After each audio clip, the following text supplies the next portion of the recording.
Okay, hello everyone. So our bonus stream this week, where me and Dan Connell, we're going to talk about Ang Lee's Hulk from 2003, the much better Hulk movie than what we talked about earlier this week, the Oh, so you Edward agree? Norton one. Yeah, that one's not good. Those ones are great. This is great, and I didn't originally think that. I remember thinking that used to think that this one was like, it was too slow. I mean, it is slow, but I thought it was too slow and bought into a lot of the stuff people were talking about. How it takes too long to find the Hulk, see the Hulk, and he doesn't smash enough stuff and things. But I think they do a lot more interesting things, and he still smashes enough stuff. What are Oh your yeah. thoughts going into it Well, overall? I'm really glad we agree on that right off the bat. I think I agree wholeheartedly, and I think because it was panned at the time, it's actually really low rated on Letterboxd and elsewhere, and Right. common consensus was this movie sucks. But it's so weird because it feels like it's so ahead of its time. Yeah. Like sure I would say the biggest fault of the film because I actually like the pacing. I think the pacing is very deliberate, the Right. way it uses silence Mm. and the way it sets up this tension of the ticking time bomb just like really works for it and makes it like a character driven thing. But it's clear that the real problem with the movie are the bonkers comic transitions. Oh, I love those. I love it too. It's so much fun, Right. but that comic dichotomy Yeah. with the Because with the domestic violence yeah. subtext treated with whoa, like Yeah. it Movie. is a very serious movie with very Yeah. silly things. I Right. think that's the biggest thing working against it is it's hard to take it so seriously when it's doing star wipes and Yeah. Like when the guy blows up and then it pauses, like freeze frames, and there's the outline around him. Like that has to be been done on purpose yeah. to be funny, right? Yeah, but I do like when Nick Nolte like does a transformation, it does this like acid wash of Yeah. like an acid screen. I'm like, that was okay, that was cool. Like I'm into this. But they just threw everything in there. And you Yeah. gotta respect the ambition. And sometimes it works, sometimes it doesn't. But I absolutely love this film. Yeah. Second time I've watched it in the last couple of years. Uh and I really think it deserves a reevaluation. I mean, why do you think it doesn't work? Why do you think it was so hated? Why do you think it Yeah. wasn't I think received in 2003? it's a couple of big things. Like I said, I mean, the pace, it is slow if you're expecting a like action Superhero movie. adventure superhero Yeah, movie. So it's like yeah, this is shortly after like the first Spider-Man movies were coming out, the Tobey Maguire one. I think yeah. X-Men had already been out by this time, so everyone had a expectation of it being like an adventure, a fun adventure movie, and this was definitely more of a art house drama almost with a big giant green monster in the middle. Yeah. Character Which driven art house yeah, film about the cycle of violence yeah, and living with a exactly, domestic abuser and fathers and yeah, repressed memories. and Can how we that talk gets about passed down, nature versus nurture, and all that kind of stuff. exactly like there's a lot of Yeah, really meaty stuff going on here. Like there is one thing you can't say about this movie, and that's lazy. It is anything yeah. but lazy. He's definitely, It tries. definitely, yeah. Lee's definitely doing things. He's got ideas, and he's really trying to explore stuff. That like in the Edward Norton one, you kind of miss a lot of that. They weren't really trying to do much, but Yeah, they were just yeah, going like by the beat thing. Like, sure, Norton's good, and I right. will be the first to admit that Eric Bana is probably the worst actor who's played Bruce Banner. But the strength is in the storytelling and and also Jennifer Connelly's there. And Yeah. as beautiful as Liv Tyler is, I think Jennifer Connelly's eyes can calm any person. I think that's a Oh yeah, really yeah. what I was really amazed by. I don't know about you, but Mm. the lightning effect of Nick Nolte when he was going Yeah, through that the was cool. clouds, Oh, I that love was that. I love incredible. that. Yeah, Like 2003, are you kidding me? Like we yeah. con about the CGI, but it's really good for a lot of it. It Like is besides, like when it's Hulk, it's a little weird. I think because it was right. that early like smooth stage, but Yeah, there's a and lot it's, of it's that very bright cool green, stuff. which is it makes sense, but also it does look weird Yeah, because I because then think you they have Nick go overboard. Nolte when he Yeah, like blends with things. Like when he right. blended to the steel, that looked so good. Yeah, and it sounded great. They did a lot of really good work Oh in that my scene with god. the sound design of it, just that metal on metal. It sounded really heavy. Oh god. Yeah, Yeah. Yeah, I'm really glad I yeah, I listened loved with it. headphones as well for this one. Okay, nice. Yeah, I think Yeah. yeah, because you did all these great things. Like it works as a standalone movie, But when you think about it, like in the context of like, oh, this is supposed to be this comic book hero with all the Yeah, history of the expectations Hulk and wise. things, yeah. So I Because think that's another I big thing that earlier people didn't like. Yeah.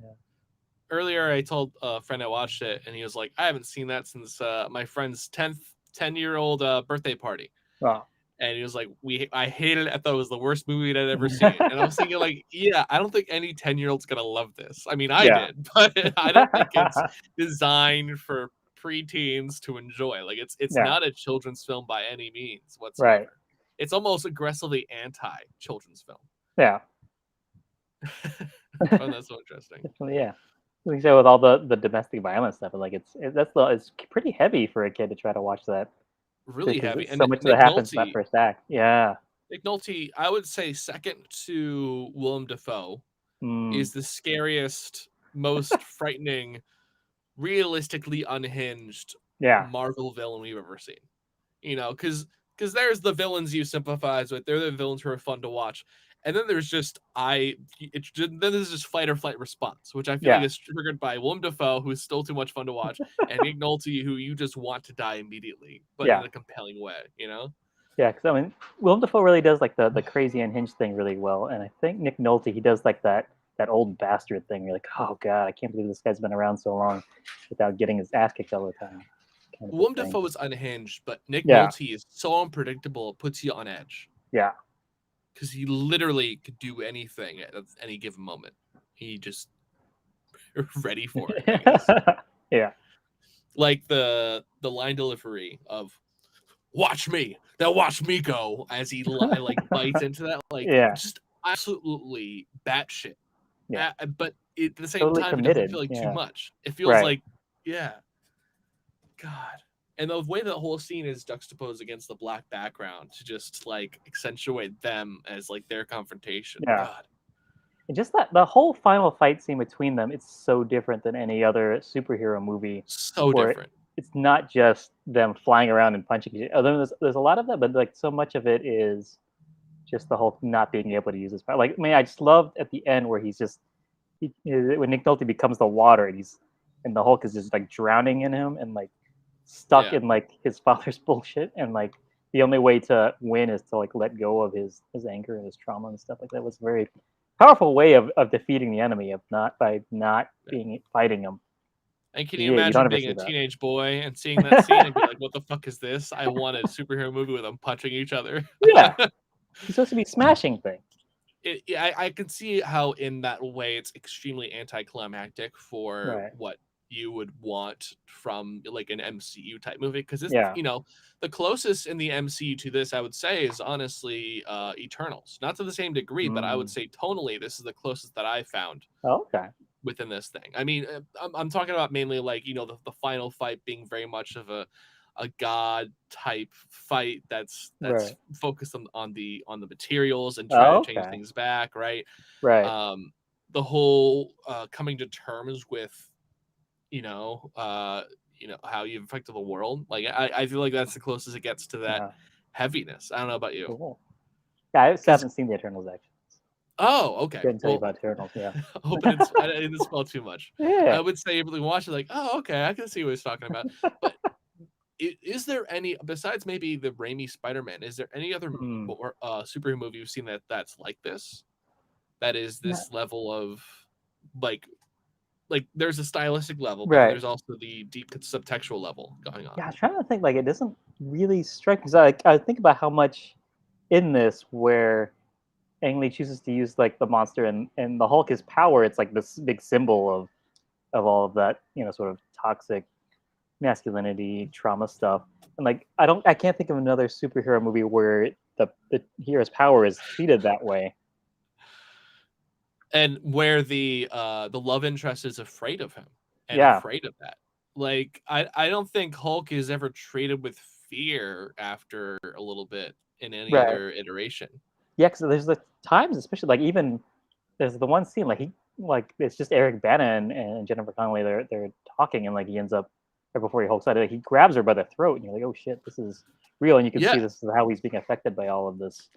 And you understand why she sells him out. There's no part of you that Right. that is mad at her for doing so. Like, Yeah. she's looking out for her own safety in her own Right. life, and Yeah. the fact that he can protect her, it's the I can change him thing, I guess. But Right. the scene with the car where he does like have that violent moment where he could kill her in an instant, but the fact that she wants to protect her, it's like this. I feel like it's so interesting seeing a 2003 superhero movie that explores why people stay with your abusers and how Right. hard it Yeah. is to escape that. Right. Like, And what the and heck? you lose so much of that, like in the 2008 movie. That I was thinking about it, like the way the Hulk acts around Betty Ross and stuff. Like he's constantly just saving her from fires and things, and she's never afraid of him. I There's think no as the conflict Hulk. there. There's Yeah. no fear there. It's Right. yeah, it's being she's concerned for Bruce Banner, but she isn't afraid of the Hulk. And I feel like Right. there's an Yeah. important thing to have there. Because can you imagine dating the Hulk? Like, Oh yeah. like Jesus. I mean, I joke, but whenever anyone asks, like, as like that icebreaker question of if you could have one superpower, what would it be? I always say the Hulk's power, so that anytime I get upset with anybody, I just turn into a giant unkillable monster that'll destroy half the city. Because then people will finally give me respect. But yeah, Man, it. I'm just really grateful because I mean, maybe part of it is that the other superhero powers don't really lend themselves to that. Like I think mm, the closest we can see is the Invisible Man films. Every time okay, they've done the right, Invisible Man, it's under that context of like you're afraid of what you cannot see. It's like he's always in the room with you, right? right, Because he is almost textually, at least in all the iterations, he is like a domestic abuser as well. And I feel like that's the mm, closest we've seen to some kind of recognized IP being used in a profound, right, I'm going to say subtext a million times, but right. a really powerful allegory for escaping domestic violence. Are we ever going to see something like this again? Yeah, I can't think that we will. Not from Marvel. They're not going to be able to do No, that. Disney's not going to produce anything that's going to go this deep into man. something this dark. You know, maybe from a DC movie, but I doubt it. It's just somebody coming up with something original. Maybe I could see that. Watchmen, I Yeah. think, the show Oh yeah. Watchmen, Yeah. comes really, I think, is the closest we've come to something like this, where it's a lot, I think, better made than Hulk. Let's Right. all be honest. But in terms of digging up something more profound than just popcorn entertainment, Right. Yeah. yeah, I'm Well, I'm sincerely, honestly, pleasantly surprised that you also prefer the 2003 Hulk because I feel like I've been shouting into the void because everyone I've talked to about this, they right. don't believe me. Like, there's no ounce of them that believes that I am right about this Right. reevaluation. They just think, "Why you watched that movie that sucked? Like, what are you doing?" Yeah, we all But you know really what? bought into it in 2003 that this movie's too slow. It's not the fun adventure comic book movie we want. And no one's Yeah. able to look at it as what it is and try to And appreciate it that way. I think it's hard to sell it on no, no, no, you got to watch it. It's really depressing. Like, you don't understand. He'll make you feel like Yeah, shit. It's great. yeah. you know, It just really I guess that's explores what that happens with cycle of abuse and trauma. Yeah. yeah, absolutely. And also the way different ways that dominant fathers Hmm. exalt control over their children and the Yeah. different ways they're protecting them or not protecting them. Also, did Yeah. you like seeing was it Daniel Day Kim who showed up for like one season of it? Yeah. That was nice. It was like the assistant, the adjutant for the general. That's right, yeah. Very, Yeah. very small role, But it but was nice to see him. very nice. I had no idea he was really in stuff Yeah. before Lost. Ah. Yeah, it's weird to ever see him and stuff. Yeah. I think. Yeah, usually after Lost, you kind of recognize him and stuff. I don't So know. I have rewatched other 2000s panned superhero movies kind of Okay. recently. I Right. rewatched Catwoman last year. I Ooh. rewatched it a few times because it was with friends a few times. Right. And it's bad, but it's fun. Like, there is Okay. an ounce of it that is actually very sapphic and interesting, and Mm, I think part of nice. why Catwoman didn't work is not only is the editing insane, I'll agree with Right. that. The Okay. CGI is ridiculous, and the writing, it's not Catwoman, it's some other it's some other character. Like, it doesn't really Right. feel even the same, Okay. right? But the thing about it, is that's very gay. And I think that audiences who went to see super movies in Right. 2000s who went to see Halle Berry because they think she's hot aren't Yeah. going to connect with the lesbian stuff between her and Sharon Stone. Like Ah. it actually passes the reverse Bechdel test. Or it fails the reverse Bechdel test, Oh, where really? no man speaks to another man about anything but another woman in it. Never even tried the reverse Bechdel test on anything. It's interesting to see that exists in a movie. That's cool. Yeah, I do sometimes with movies with almost entirely female casts or female Mm, leads or ones intended for female audiences because it's interesting to see how rare that is right. and how much it really is the exception and how weird it is when you notice it in a female led film. You're like, wow, and they do that to women in like every movie Yeah. in men's films. Yeah. I rewatched. No, I watched for the first time. I watched Green Lantern for the first time a few months ago. I wondered how that is because I Yeah, haven't heard anyone say that movie is actually good. How did you feel about it? I think that it's fine. I had trouble understanding why that movie's hated, but like Captain Marvel is loved, and they're basically the same movie.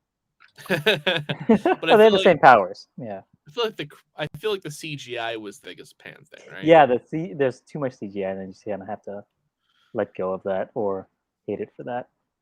Because the thing about this Hulk movie is like the CGI, I think bumped people a lot when it came out, but watching it now and just kind of accepting this is just old CGI and it Yeah, just kind you of looks watch knowing cartoony. in Yeah, 2003, it's a lot easier to have that like, you know, accepting it, right. because it's almost like a period piece, Yeah, like of its time. Like watching Spider-Man 3 now is very different watching Spider-Man really. 3 in 2007 because the whole emo stuff was so like at the zenith of mockery at the time Right. that it felt like low Yeah. hanging fruit.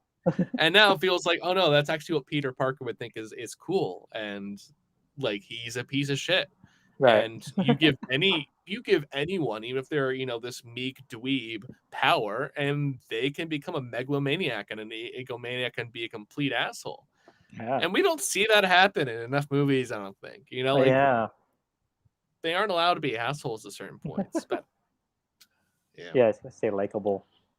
But that's another conversation. Is I am a Spider-Man 3 defender, but Oh yeah. specifically the editor's cut. Hmm. An editor's cut that came out after the DVD release. Right. I think it was a way of marketing it, but essentially Okay. they really fix a lot of the film.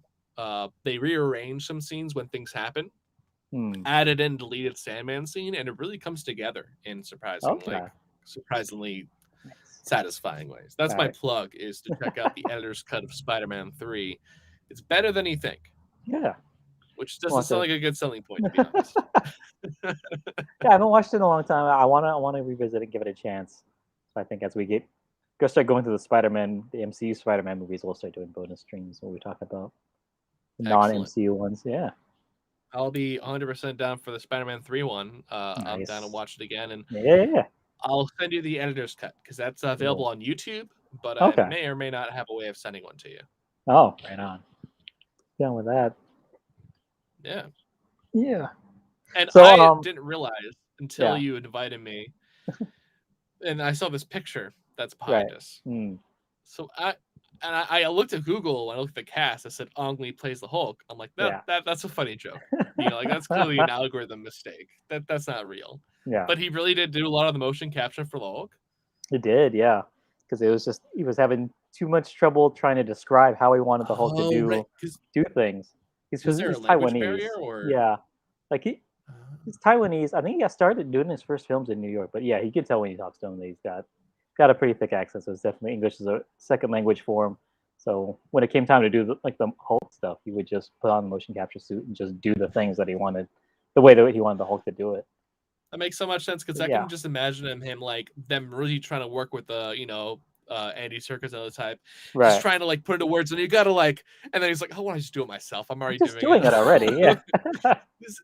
That's the only time I like, only accept when a director casts themselves when they Mm, have a very very unique and really specific performance they want. right. It's the only time where I'm like forgiving, like when they're playing a bloody blah sort of protagonist. I'm like, okay, Ben Affleck, you shouldn't have cast yourself in this thing, Right. But this, I feel like, is one of the instances where it makes total complete sense Right. Yes, that the because director would do this. yeah, he's got the vision in his head of what it's supposed to look like, and there's no way to show anybody without just doing it. It's Without, such a yeah, vision too. right. By the way, do you know why Jennifer Connelly is attached to this? No, My theory, I was going through the right. timeline. I think it matches up. I'm Mm. 90% sure.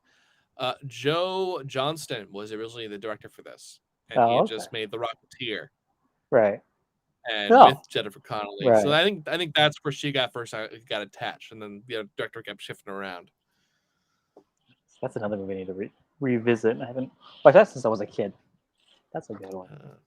That's a really good one, and a really also superhero movie we don't realize is a superhero movie, or we don't include it in the Right. conversation Yeah. ever. Yeah. And it's actually good, like because Hulk is interesting good, but Right. Rocketeer is actually good. Like that I can recommend to my buddy who doesn't watch many movies, and he'll have a great time. Right. For me to recommend Hulk, I gotta know your tastes. I gotta really know that you're okay being depressed watching a movie. Right. You know? Yeah. 2.5 hours spare. Yeah, and there's so many movies out there that I'm not gonna recommend to someone who just rather watch Seinfeld. Right. But I'm really glad you invited me on to talk about it, Yeah. and I'm really sincerely, genuinely, even though I believe this is a good movie, Right. surprised that you agree with me that it is really interesting and a lot Yeah. better than 2001. Yeah. I think it was good that I rewatched it, and especially because like the 2008 one, so uninteresting and kind of boring. Like It's it was forgettable. really nice. Yeah, it's very forgettable. Like I just watched it I think on Friday and Like, it's not I a forgot a lot of bad it. movie by any Right. means. It just goes in one eye out the other. Yeah. Yeah. Like it's nice for what while you're watching it, but then it doesn't stick with you at all. Yeah. This one definitely, like I say, I think he had a lot of things he wanted to do, and you can tell he was really trying. He really had something to say, and he And did. the I think he did scene a in good the job. desert. Oh my god. The Yeah. scene where he's Hulk in the desert, just the use of silence and the booms out of nowhere. Right. And the Yeah. fact the military is missing him all the time actually makes a lot of sense. Like, I prefer that much to when they keep just hitting him and nothing happens. Like Right. here, they hit him with missiles and he goes flying. Yeah. Like actually obey the laws of physics. He's just Right. absorbing them and shooting them back Yeah. as It just he's falls being over. knocked Yeah. around. Like, he actually feels vulnerable in a way that I don't think Hulk is really ever shown to be. Right. Yeah, and he's affected by things. That's the big thing. He Yeah. always seems to be affected by everything that's happening to him. So. It's a good one. What else I was going to mention? Oh, the Hulk dog fight. I was going to mention that. Just I love that think there's a it's poodle Hulk. Yeah. well, I was about to say a poodle is a really nasty animal Mhm. sometimes. Like if they aren't trained Right. well, they're evil. Yeah. Like, there's some animals that are just evil. Dalmatians are close, but I think Wow. poodles take the cake because they're intelligent too. And I think it Mhm. was so wonderful for them to use a poodle. Because I think, like, like the whole thing of dogs, owners get dogs that look like them. Dogs look Right. like their owners. Yeah. What other animal looks like Nick Nolte than a disheveled poodle? True. Seems Yeah. kind of harmless, like raggedy little thing, and then barks at you like, Jesus Christ, where was that come from? Yeah. And when Well, Nick that's a Nolte lot meaner than I speaks, was it's a similar expecting. effect. Yeah. Like, he's not cute by any means, but poodles aren't usually that cute. Yeah. It's just the way that they're groomed. Their hairstyles are cute. But you get close and you go, oh, they snarl. They're a snarly dog. I always picture them snarling. Yeah, that was another one. Yeah. The mocap for that, they mocapped actual dogs, put them in mocap suits. So that was fun. I did not know that. Idea. Yeah. That feels like an innovation thing. Like, that feels like the first time I did that. I bet it was. Like, I can't think of any other movie that had done it, especially at that point, 2003. Well, that would have been before they could. Well, I guess they could have fully animated them. And they definitely did. Yeah. But I had no Yeah. idea. No, that's so fascinating. Because I feel like the CGI itself is really good for the movements, but I Hmm. feel like the texture is where it all goes downhill. Yeah, and that's just something that technologically at the time they couldn't do well. Yeah. Yeah, because So came out the same year as Matrix Reloaded Oh, and okay. Matrix There you go. Revolutions. And it had a similar problem where sometimes it's too smooth. Yeah. At least that it's a simulation, so it makes kind Right. of sense for them to be on a computer. Yeah, you're But watching it in a computer. Yeah, yeah, there's another one because I rewatched all the Matrix movies to watch when the new one came out, and I remember when the first Matrix came out, everybody loved it so much, but also the CGI stuff with like the bullet time and him bending over and everything and the flying and stuff. It I was like, oh man, they're doing too much CGI back then, and like it doesn't look good. And this time when I'm watching it and you see the bullet time, you go, oh, this is cheesy, but I'm accepting it as part of it's so good. what it is in the They time. could have Yeah, done so much more CGI, I think. right. You know, Yeah, you watch it now, you're like, oh wow, they really held back. yeah. When they start going into 2 and 3, and you go, oh, okay, this is what they wanted to do if they had the technology Yeah. and the budget for it. But the first one, man, so good. And I gotta say, the second one's a really good movie. I feel like that was just Yeah, unfairly maligned at the time because it's a part one of part two. right. Like that's Yeah, kind of bullshit to do. But yeah. But yeah, I the second one went up a lot for me. I think it used to be like a 2-star movie for me. Now it's a 4 probably. yeah, it's crazy Yeah, how much it jumps up with time. You know, different knowing observing it as like a post 9/11 thing, you know, right. like Yeah, it's really interesting watching movies in 2021 that would do a lot better today than yeah. they did at the time. And stuff just like the albino ghost twins, just being like, okay, this is a fun, weird, silly thing, and not look One how thing that cool they're trying to be. one thing I listened to that made me really rethink that because at first I was like, Mm, oh, this is really metal and really like, oh, 2000 needs to do. right. But then there was that line that werewolves and vampires Mm, that exist in the right. Matrix and they were programs that failed or whatever reason. Yeah. And I think I don't know if the ghosts were mentioned, but I think that No, I that think it's was implied. Yeah. that's the way that this was integrated. Was this an example of Right. program that became mythology to other people? Yeah. Still very weird looking, but I think I accept it now that when I watch it as part of the movie, and it doesn't rub me as wrong, so I can And enjoy I it think better.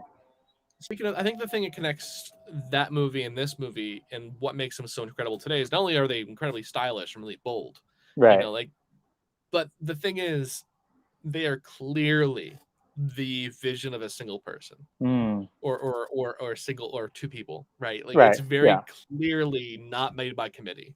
There Right. is no part of Hulk 2003 that makes me think, oh, this is just studio meddling. They just want to Right. put everything in there to make this audience just happy. I feel Yeah. like the studio really really held off.